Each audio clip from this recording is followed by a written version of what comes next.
welcome back to another breathtaking episode of your favorite show, NH Unscripted. And we still cannot get our picture on the cover of Rolling Stone. I am your Dr. Hook-like host, Ray Dudley. Yeah, I got my Nehru jacket on, my paisley bell-bottom pants, and my platform shoes. You know the story here. We are coming to you from the Car 54-like digs of the WKXL studios in Concord. Get out your transistor radios and put that little air plug in. Flip on over to the AM band where you will find us at 1450 AM. Then on the FM band, yeah, try it out. Go ahead, flip it on over. 103.9 FM. Those are both Concord-based. 101.9 FM for the beautiful souls in Manchester. And yeah, duh, we got a URL. Yeah, it's where all the cool kids hang out. NHTalkRadio.com is the URL. I'll give you a little bit more information on that in a little while. Oh, I need to thank my sponsor. I always forget to do that. Lakes Region Fence in Guilford. We love those guys. They do tremendous work. Their URL is lrfence.com. Write that down, lrfence.com. You see that hazard out there you're calling the fence? Time to dump it. Time to get the hazmat crew in, get that thing out of there, dig deep into your pockets, and get a new fence. lrfence.com. Go out to lrfence.com. You can print off pictures, hand them out to all your neighbors. You'll be the talk of the next barbecue. I promise you. Ask your neighbors what they think you ought to get. Or just talk to your spouse. Maybe she has an idea what you might want to get. Yeah. Go there. lrfence.com. They got a button out there where you can get a free estimate. We like free. Old people like free things and coupons. Use them all the time. lrfence.com. Go on out. Matt and their crew do incredible work. Hey, I don't know. Maybe depending on if you need like a commercial thing, maybe it's tax break time. Dig, huh? Yeah, see, I helped you out there, didn't I? All right, lrfence.com. Matt and his crew, they do tremendous work. They do everything. Pool fences, pickleball fences. I hear people play pickleball. Yeah, if you saw me, you'd know I know nothing about it. Pickleball fences, they'll do it all. Pool fences, yeah, go on out. lrfence.com. We love those guys. Thank you, Matt, and all the crew out there. Okay. We got another one for the Hall of Fame coming up.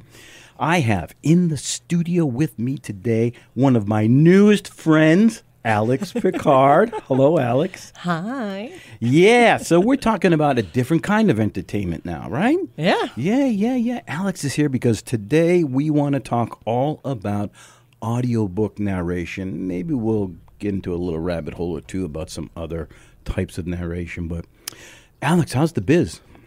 It's good. Mm-hmm. It is good. Yeah? Yeah. It's, this is like, I mean, it's the best job out there. Oh, I thought I had that. No, you don't. Do I not? No, Oh. I win. I do. I've always been an avid reader, always. And now I read for a living, and I get to act every day that I go to work. So many questions, girl. Is a gift. So many questions. You just opened up a can of worms right Go there. for it. All right. How long have you been doing it? At this point, a little over 4.5 years. Yeah. Why? Why did you get into it, and how? I got into it because I knew that I was looking to move on from teaching theater. I was a college professor, and I helped run a theater department, and I taught high school theater a while back, and I was looking to move on from teaching. I just sort of reached my limit, I guess we'll say. That's very diplomatic of you. Yeah.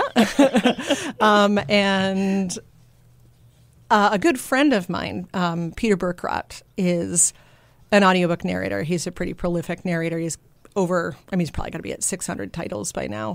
What? Yeah. Oh, yeah. He's been doing it for a while. What, he was 600? also, yeah. He was also in Caddyshack. You know, that scene with Bill Murray's got the fork. Drops names left and right here. He loves to talk about it. He talks about it endlessly. He will not stop talking about it. But he was in Caddyshack. He had the kid with the Knight Rider T-shirt that Bill Murray talks about the Dalai Lama to, or whatever it is. I can't remember. anyway, he obviously actor, and then he got into audiobooks, and we've just been buddies. And I saw him post on Facebook one day that he was taking coaching clients. He's coaching coach people to do it. To be audiobook narrators, Okay. yeah. So he was taking clients, and I sent him a message, and I said, "You think I could do that?" And he goes, "Oh, yeah, you could do this." So I coached with him for a couple hours, and then started to kind of collect all the things that I needed and figure out where I could record and how I could record, and just kind of got into it, like little bit by little bit. So what would you, for people who have no idea and just think, oh, I'm just going to go out and download some free book and I'll just, narrate it. Why would you need coaching? What are pitfalls that maybe they help you overcome? Well, I think that the professional development in audiobooks is ongoing. It just doesn't end. There are narration shifts and changes and different kinds of, like dual narrations and multicast narrations. There's just a lot to know. And even if you're an actor, I would continually coach. I do, right? Or take classes or workshops. There's so much stuff that is offered. I even took a class, a really great class, run by a narrator named Joel Frumkin, who's incredibly good at what he does, and a lovely human to boot. He runs a class called audiobooks for audiobook for actors, or actors for audiobooks. Well, now I can't remember the name of the class. He's going to kill me for that one. Acting for audiobooks. I knew it was somewhere in there. Anyway, Joel's class is set up almost like a college class. It's 15 weeks, and you go once a week for 3 hours. What? And he gives you homework that you have to do. To learn about narrating a book. Well, what he does is he takes you through the entire Stanislavski system. And now here I am. I have an MFA in acting. I know the Stanislavski system. I taught the Stanislavski system. I still took his class because I knew that there was stuff that I could do as an actor that I didn't know how to translate to audiobooks, right? Because if I'm on stage, I'm performing to a large group of people, right? My focus is my scene partner, but I am performing for a big space. And if it's an audiobook, I'm performing for a single person, whoever is listening. That's a really different kind of energy and control and thought process. And so I took his class, even knowing what I knew about what he was going to teach. And every class, he would give you these nuggets, these amazing nuggets about how to translate the work we were learning and the exercises we were doing into your work as a narrator. So even, and I'll continue. I will continue to coach, and I will continue to take classes, and I will continue to learn things. Sometimes I get coaching in the business of it. Yeah. Right? How I run my business, which is another whole I aspect get the work, of this. How to market yourself, all of that. And sometimes it's in the performance element. So you've sort of got like an art bucket and you've got a business bucket, right? And that professional development should be ongoing. Girlfriend, right? You have just blown my mind. So you've uncovered my ignorance in this field. I knew it was more difficult than what most people think when they're first dipping their toes in. I've done a little bit of research on it, but I had no idea, that anyone cared enough to delve into that kind of minutia about it. Because there's things I want to get into in a little while, like accents and male, female voices, child versus adult, and all that. Sure. But I had no idea that a 15-week course at 3 hours a week. Absolutely, because it really, Ray, you got to think about it. Like if an author gives you a book, that's my first problem, thinking. There you go. If you could just catch up here. Come on, old man. Come on. If an author gives you a book, that is their baby. They spent, a year, sometimes more, writing that book, writing every word. The importance of that book to them is enormous. And for when you're narrating that book, that is a privilege and an honor. Good point. And should be taken seriously, right? Yeah. It's not, yes, we do it to get paid because we need to make a living, but this is also about loving literature and loving the work of authors and wanting to do right by them in the way that you bring it to life, right? There is nothing better in this world than a happy author. Whoa, we're getting deep. I told you this would be a barn burner today. Alex, girl, I love you. You are listening to NH Unscripted. Ooh, I am definitely your happy to be out of bed host, Ray Dudley. Yeah, I snuck out. They don't know I'm gone. You are listening to us 1450 AM, 103.9 FM in Concord, or 101.9 FM for the beautiful souls in Manchester. Or hey, maybe you did what I told you not to and went out to nhtalkradio.com. But hey, we love you anyway. Alex Picard's in the house. We're talking audiobook narration. Ooh, we just started. We'll be right back.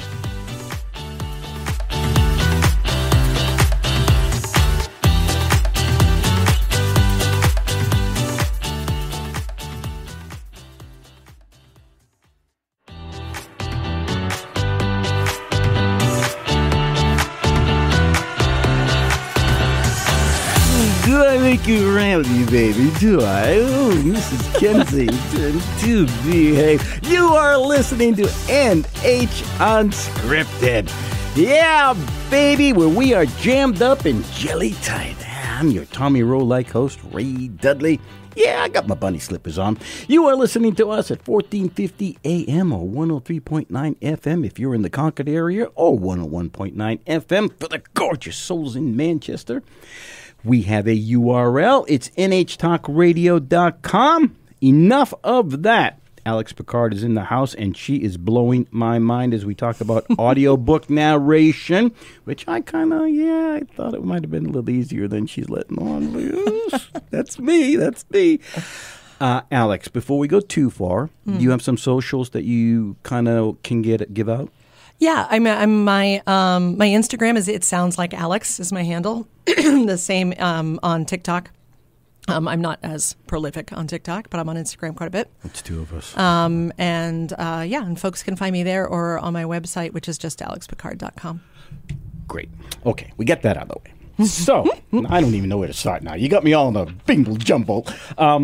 So if somebody is looking at this as maybe a vocation, or potential vocation, you know, obviously I don't think they have any idea that any of that was involved, that you had just unloaded on us. But what, man, I wanted to get, you dropped so many nuggets. I don't even know. You got my mind all frazzled. So, what should they be aware of, first of all? When they first are thinking, okay, I might be interested in this, what would you say, okay, put the brakes on, here's what you need to, here's the basics. Yeah, I think first and foremost, this is freelance work. So it's feast or famine. Ooh, excellent point. You're going to either get a lot of work or your calendar is very blank and you don't know when the next work is coming. If you can live like that, then go for it, right? But if you really need stability, maybe not so much. Well, if I got my EBT card, I'm okay. Right. So I think that number one, it is feast or famine, and it is freelance work, and you have to hustle for that work. You are out there finding that work. There are no agents for audiobook narrators. Some agents will help audiobook narrators, like VO agents and such, but mostly you are just doing your own finding of work. I think the other piece of it would be that it is, and when I use the word grueling, I mean it in the best way, but it is grueling, exhausting work. It is physically demanding. It is emotionally demanding. It's mentally demanding. There are lots of parts and pieces that you're keeping track of, and you're not just, as in a play, playing one role in a show and only paying attention to one person, really. Mm-hmm. You are looking at everybody's through lines. You are playing everybody. You need to know where all the characters are at, how, where they're at with each other, why they're saying, what they're going after. I mean, all of that. It's the multitasking is pretty enormous. And so, the work in the booth is exhausting. You have to take lots of breaks. You have to, I wouldn't do, I think I once did a 7-hour day in the booth and I was all done. Yeah? Yeah, it is just really, I mean, I also stand when I narrate, so, you just get tired. But So you threw out adjectives I would not have associated with audiobook narration. You said grueling. You said exhausting. I don't think most people understand how that would come about because, we associate those words with like digging a hole. Right.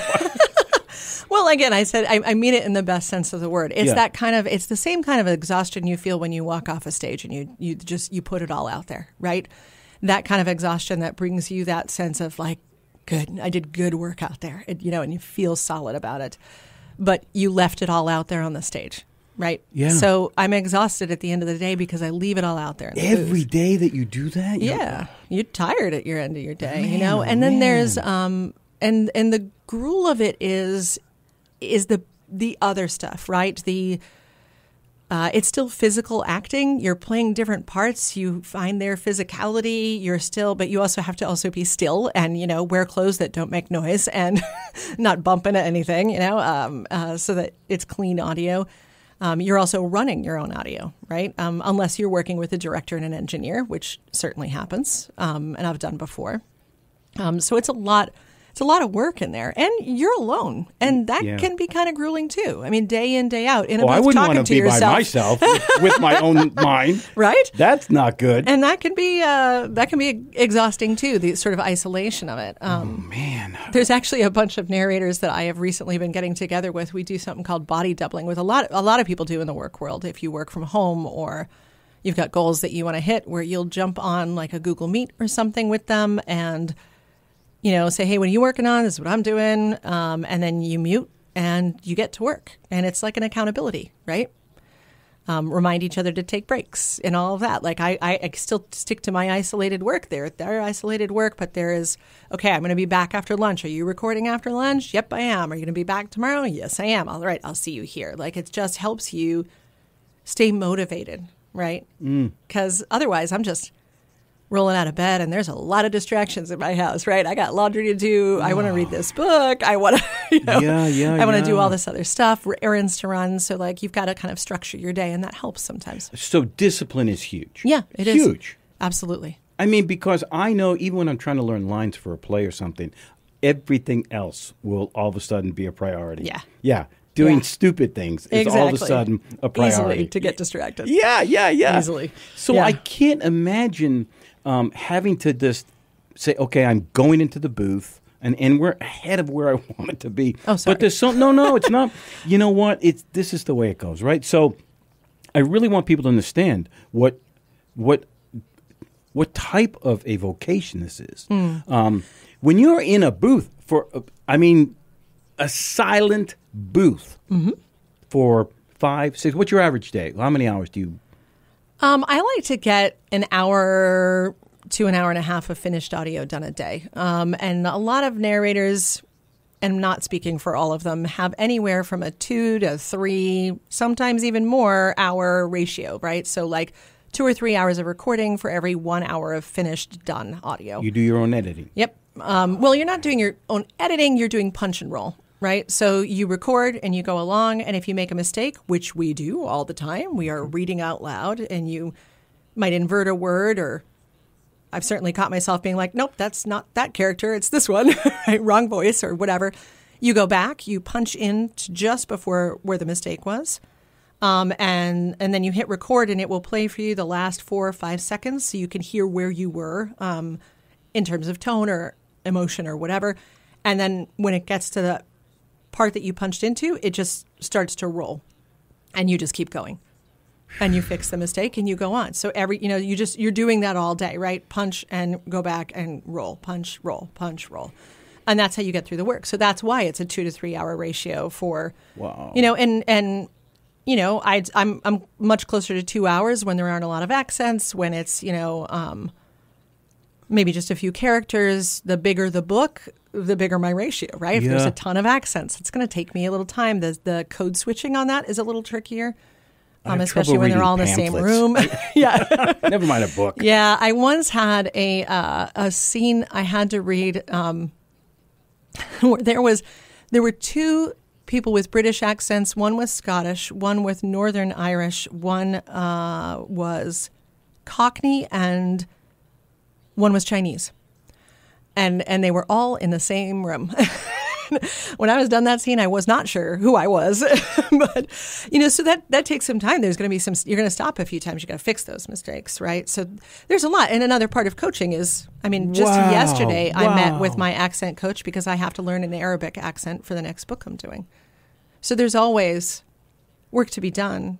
But I think, like earlier, you had asked, how does somebody even get moving? So, like, the first things you'd want to know, it's freelance. It's feast or famine, and you got to hustle for your work. The other place I always point people to first is a website called thenarratorsroadmap.com. It's run by a woman named Karen Cummins, who is one of the nicest humans on the planet. She is a narrator. She calls herself a share-rater. And her there's so much good information on her website. But if you want to get started, that's where you go first. Okay. She has articles about how to get started. She's got information. She's got, if there's a class you can take, she'll list it in a calendar. You name it, she's got it. There's plenty that's available on her website that is free. But if you subscribe, you get even more. Man, this is so much more than me thinking, I'm just going to have a music stand, put it in my closet where things are quiet, and start reading a book. Nope. Who'd have thunk it? Oh, my gosh. All right, hang on. We got to take a break. We got to pay some bills. You are listening to NH Unscripted. I am your, yes, always happy to be out of bed host, Ray Dudley. We're coming to you from 1450 AM, 103.9 FM in Kankit, 101.9 FM for the souls in Manchester. NHTalkRadio.com is the URL, and Alex Picard is thrilling us and putting us in a deep hole on audiobook narration. We'll be right back. I got a lot of questions.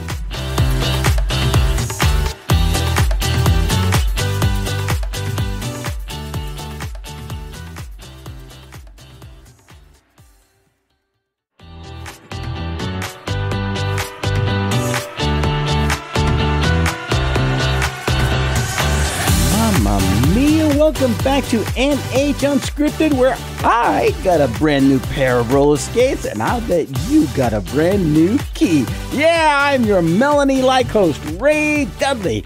Yeah, coming to you from the YMCA-like conditions of the WKXL studios, deep in the heart of Concord. 1450 AM, 103.9 FM. Yeah, for the beautiful souls in Manchester, 101.9 FM.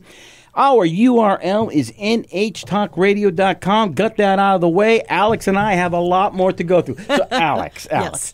So you go out somewhere, I don't know where that would be, and you see potential work that you might want to do, or an author contacts you. We'll kind of leave it there for a second. Sure. And then you look at the book.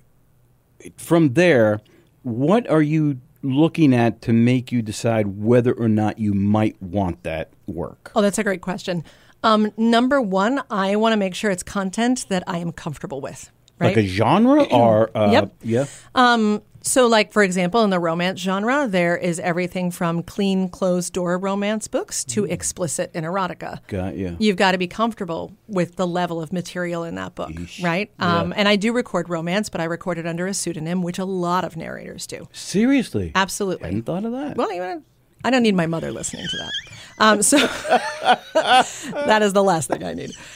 So you want to look at that content. I mean, in that, and comfortable, whether or not you're comfortable with the content could have something to do with religion. It could have something to do with the level of steam or spice. It could have something to do with violence or any of that. So you've got to kind of figure out, are you comfortable with the content? And if you are, is this an author you want to work with? Is this a producer you want to work with? Is this, work is work, right? Yeah. But yeah, you absolutely can say no to a book, and nobody looks at you differently if you say no. Do you know what I mean? Like everybody gets that we say no for whatever reason we might have to, and sometimes that's just schedule. No, I can't fit it in. Good point. You know? So let's say you accept a book. Sure. Do you have like a cork board with like this roadmap, like Crazy Charlie in Sunny Days in Philadelphia, and you've got all these things mapped out? Because I can't imagine. How many times do you have to read a book before you begin I read it once before I begin. Once, only Yep. once. Yep, once through. Okay. So then in your mind, you have to figure out adults or children. Mm-hmm. What country? Because you already said now you have to learn Arabic. Yep. And so all of those different aspects like that, male, female, Yep. or whatever. Well, every narrator has to prep their books. And you can farm out your prepping. You can hire somebody to prep your books. I had no idea. Yep. You can hire somebody to do all kinds of stuff. Proof it, edit it, master it if you're in charge of producing it as well. But if you're narrating for a producer, they take care of that. But you can have somebody prep it for you. I prep most of my own work. I've occasionally had to send out if I just didn't have time to prep it. Okay. And so basically what they'll give you is a PDF of the book, and it's a prep script. You're not allowed to record off of a prep script because there might be, if this is a new book, there might be changes in the text between when you get it and when it releases, right? Okay. So you get a prep script, and I pop that into my iPad I use an app called Notability. There's also iAnnotate. There's a bunch of different ones where you can kind of mark up a PDF. If there are a lot of characters in the room, I will highlight characters different colors so I can it just helps me code switch a little better. If there's only 2 people in the room, that's a little easier and you don't necessarily need to. You're marking up, emotional builds that are coming. If there's any speaker tags that say she said with a rasp in her voice, or she said sounding so exhausted that she might drop. If there's something that in those speaker tags that tells you how they are saying the thing, you want to pay attention to that. She sighed, all that kind of stuff. Yeah. You're looking at character, obviously. I use Airtable, which is like a great organization. Okay. Never heard of it. App. It's really, really good. And while I'm reading and marking things up, I've got information that I'm filling on an Airtable about character. Who are they? How are they related to the other characters in the book? Key character traits about them, that sort of thing. And then depending on whether it's fiction or nonfiction, I'm doing research, right? If there's something mentioned in a book, fiction or nonfiction, that I've never seen or don't know, I'm looking that up, right? Like, does this book take place in a place I've never been to? I'm going to look it up, right? If it's pronunciation, I assume? For yeah. Pronunciation is huge. Forvo.com, Merriam-Webster. These are bookmarked on my computer. You have to be incredibly busy. This is all prep work. And that's just prep work. And you don't get paid for prep work. Or you can say, if you look at it differently, it's included in your pay. Yeah, you could say. Yeah, you could say that. We know it's not. But yeah, you have a ton of prep. And then, but the better you prep and the more you prep, the better your recording goes. Yeah, I can imagine. But I cannot in my little hummingbird-sized brain figure out how you keep them all straight. Because if you've got, what's the most characters you've ever done at one time in a book? Oh, I don't know. I don't necessarily count them, but I've certainly had books where there are upwards of 40. But we're also talking like maybe main characters might be 10. Okay, 10's right? still but a then lot. A bunch of tiny little characters. And I will... And most narrators, I would say, again, not speaking for all of them because everybody has their own way of doing things, but I will think ahead about voices, find voices for major characters and some minor characters.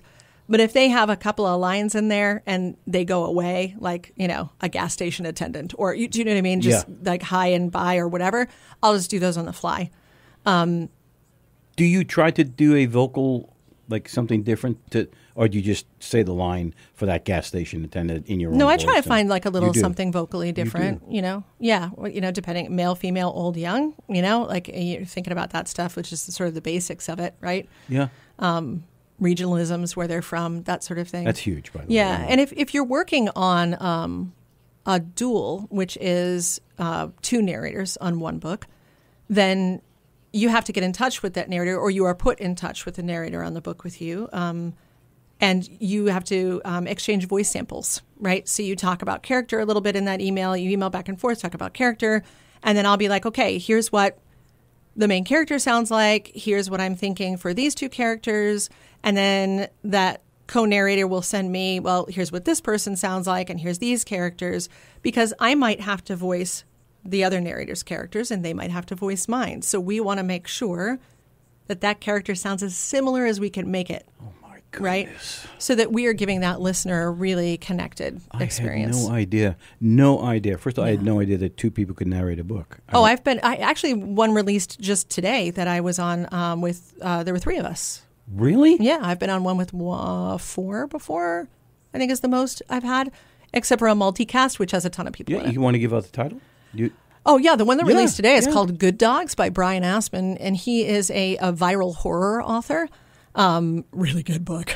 But I like the horror genre. Anyway, really lovely book. And Erin DeWard does the bulk of the book. She's an amazing narrator. Joe Hempel, who's kind of the king of horror and narration, did some supporting stuff in that book. And I have a much smaller role in that book, but a really delicious one. So what would dictate that you need more than one narrator? I mean, if you're someone who can do a lot of voices, accents, whatever. Great question. Sometimes the book lends itself to that because it's a dual POV. Right. So if one chapter is one person's point of view and then I do these hockey romances. It's a series of hockey romances by Leah Brunner. Did you say hockey? Hockey romances are very big right now, Ray. We can't even get into it. Okay. They're very big. Leah Brunner is the author of these, and I love them. I absolutely love them. They're so much fun. But I play the women in those romances, because they're closed-door romances, and I always have a male narrator that I'm working with. Really? But one chapter will be the female character, and then another chapter might be the male POV. And so as you're going back and forth, that lends itself to 2 narrators, right? You want to hear a guy say the things that the guy is thinking and all that sort of stuff, and vice versa. So some just lend themselves to that, And sometimes there's something like this where there's not necessarily, the Good Dogs didn't necessarily have a different POV, but there were these interludes that would be really fun if they were voiced by somebody different, and there was these sort of sub-chapters, which is where I came in, that I read, that kind of gave it just a little different feel from that main narrator. I had no idea. Honestly, I'm ignorant. And those decisions can be made by authors or producers. So let's back it up to a lot of this has to be okayed by the author, right? Do you keep So the author you mentioned, which was brilliant, and I really appreciate you saying it, that it's their baby, and you really you need to... Dang it, we're not going to get through all this. I knew it. I told you it was going to be a barnstormer. I told you. You are listening to NH Unscripted. I am your host, Ray Dudley. So happy to be here today. We are coming to you from the Hollywood Squares-like digs of the WKXL studios in Concord. 1450 AM, 103.9 FM. For you folks in Manchester, 101.9 FM. NHTalkRadio.com is our URL. Alex Picard is in the house. Yeah.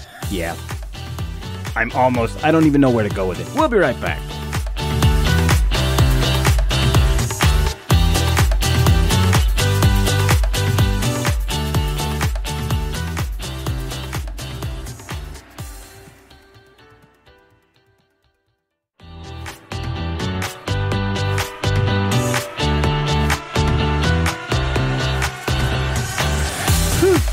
And they pay me. They pay me to do this. You believe it? Oh, welcome back. Oh, smile a little smile for me. Come on now. I am your flying machine-like host, Ray Dudley. Having a ball. We are coming to you from the Fantasy Island-like digs of the WKXL studios. Yeah, deep in. Yeah, someone else could probably do that better than me. 1450 AM, 103.9 FM for the beautiful people in Concord. 101.9 FM for the folks in Manchester. Our URL, NH Talk Radio, is where you can find, well, first of all, there's a button out there where you can listen live throughout the day, all the shows, and you'll find archives of this, what should be an award-winning show, and all the other great programs that take place here. Alex Picard is in the house. Man, she is a treasure trove of information as we talk about audiobook narration. Okay, so we have...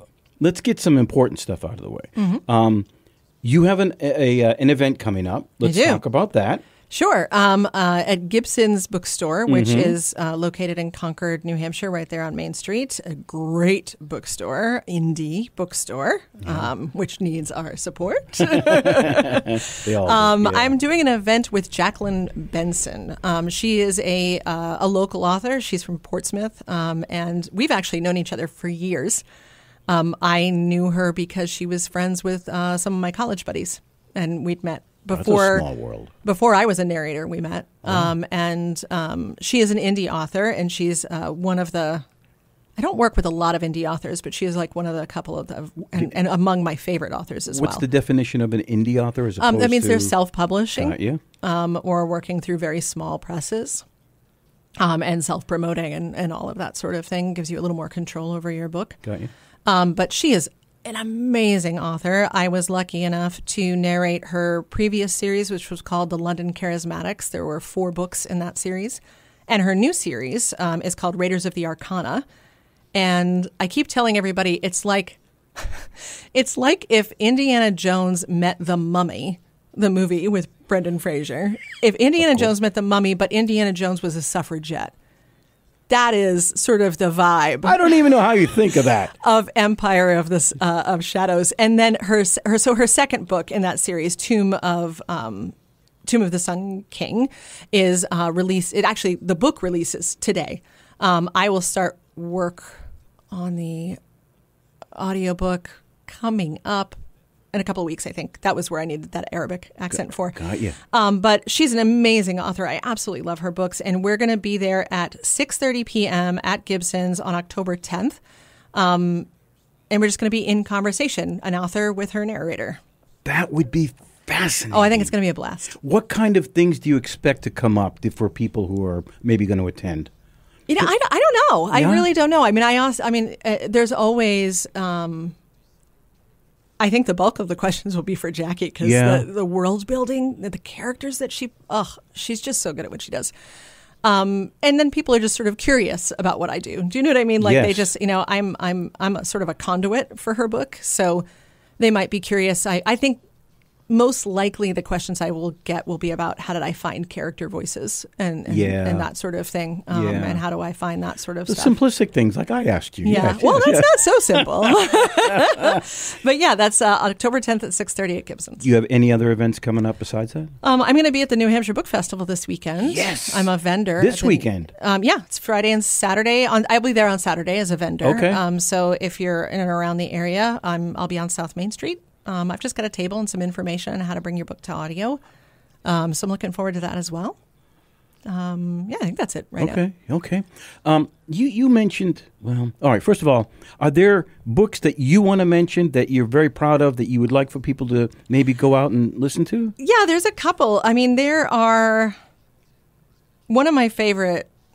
God, they're all my favorite. Like every book that I work on is my new favorite. Every child. It's really hard not to shift your favorite every day. But among my favorite series is by Cindy Dees, and it's the Helen Warwick series. Helen Warwick is a retired CIA agent. She was an assassin for the CIA. Her family does not know this. You are incredible. And she is being sort of drawn back into the game. And so they're great sort of like thriller, CIA, espionage books. I love them. The first one's called Second Shot. The second one is called Double Tap. Those are both out. Where can they find us? They just go to... You can go to Audible? Libro FM, Okay. Anywhere you find Chirp books, anywhere you find your audiobooks. And they're looking, last I heard, they're looking to make a Netflix series about it. So that should be a ton of fun. Oh, man. So, all right. Do you have another one? Go ahead. There's one more that I think people will off. enjoy because I enjoyed, I have so many, and I made a huge list, but I will not say all of them. But a really fun one that's short, that might be a fun listen for people is called Maybe This Time, which is it's a multicast audiobook and plays like a radio play, right? So there's a voice for every role, and there are sound effects and things like that to kind of draw you into the world. But the two main characters on the book are Zoe Chow and Noah Reed. And Noah Reed is most famous for his role in, well, not most famous, he's a musician and he's very well known for that. But he was in the TV show Schitt's Creek, with Yes. he played Patrick. And I got to work with the two of them, and that was just a ton of fun. There were like maybe 13 of us on that book, but that's a really fun listen. 13? I think maybe around there total, because and I played like 3 different roles. Like a bunch of us played multiple roles. It was a blast. Such a blast. We had so much fun, because then you get to go on Zoom and work together. Like I read scenes with him. All my scenes were with Noah, so I didn't work as much with Zoe Chow, but she's amazing too. They were so lovely. Yeah. All right, you got another one? A real Throw fun another one out there. Oh, no, if I keep going, I'll just keep going. So we've got a lot to cover. All right. But you can also, if you go to Libro FM or Audible and you search Alex Picard, everything I've narrated will come up. So that's an easy way to find. Are we at 600 yet? No, 600 no, books? we are not near Really? 600. Not even close. So in order to do this, I would think that there are some sacrifices you have to make, right? I mean, you can't be in a booth by yourself 6 hours a day and not have something you can't do, or some family thing that, because you have deadlines, you have things that have to be okayed and then come back. And so what kind of sacrifices should a potential narrator be looking for? Here's the thing with that. I don't know that there are sacrifices as much as there needs to be good planning. Oh. So if I get an offer for a book, and the book is a certain amount of, there's an estimated time on the book, right? You always get an estimated time. Like it's estimated to be about 10 hours or an 8-hour book or whatever it is. And I know as a narrator personally what I am capable of doing in a day, right? I know how many pages I can get through in a day, because when I'm scheduling my day to day, I'm doing a certain amount of pages a day. If I plan that right, and I give myself plenty of time in my calendar, because I'm the king of my calendar, right? That's up to me. And if I am making sure to mark out birthdays, field trips I want to chaperone, vacations, right? Time off for holidays. That's on me. I protect that time. Okay. Right? So, and what I do personally, because I got kids, is I build my narration day into the school day. As soon as the last one is on the bus at 8, I am in my booth by 8:30. Oh, my God. And then I am in there until, if they need to be picked up that day, I'm in there till 3. If they don't need to be picked up that day to go to whatever activity, then maybe I'll stay until about 4:30. My goodness. But I don't think there need to be sacrifices if you plan your calendar well. And that is not always easy. Yeah, I'll bet. And there are certainly times where that goes very wrong. Something last minute comes up and it's big and you can't, you just don't know how to refuse it, like that sort of stuff. Then you have to make some sacrifices. But I protect my weekends and I protect time with my family. And I'm grateful for it. I am more available to my family now than I've really ever been. Wow. So I would guess, since we're talking about this type of like sacrifice kind of thing, but I would guess that not everyone is successful, right? No. I mean, but that's with everything. Not every actor is successful. Yeah. Not every musician is successful. Right. Any artist that goes out there to work, it's much like acting, right? The right person finds you and you make it. Yeah. Or you're just really good at what you do and maybe only a few people see it. Do you know what I mean? Like the size of your audience is different depending on how much exposure you have out there, right? Oh, no. Oh, Mike. And there it is. Oh, right there. I'll have to come back. A cliffhanger. My goodness. Oh, Alex Picard has been in the studio with me, and I'm going to have her back. Thank you for being here. Of course, thank you. You have been listening to NH Unscripted. I am your host, Ray Dudley. We are coming to you from the Taj Mahal-like digs of the WKXL studios. Yeah, it's cavernous in here. 1450 AM, 103.9 FM for the folks in Concord, 101.9 FM for the people in Manchester. NHTalkRadio.com is our URL. Go out to Audible and find some of these books. Listen to them. Libro FM, too. They support indie bookstores. There you go. That's a segue. I'll see you next time. Thank you.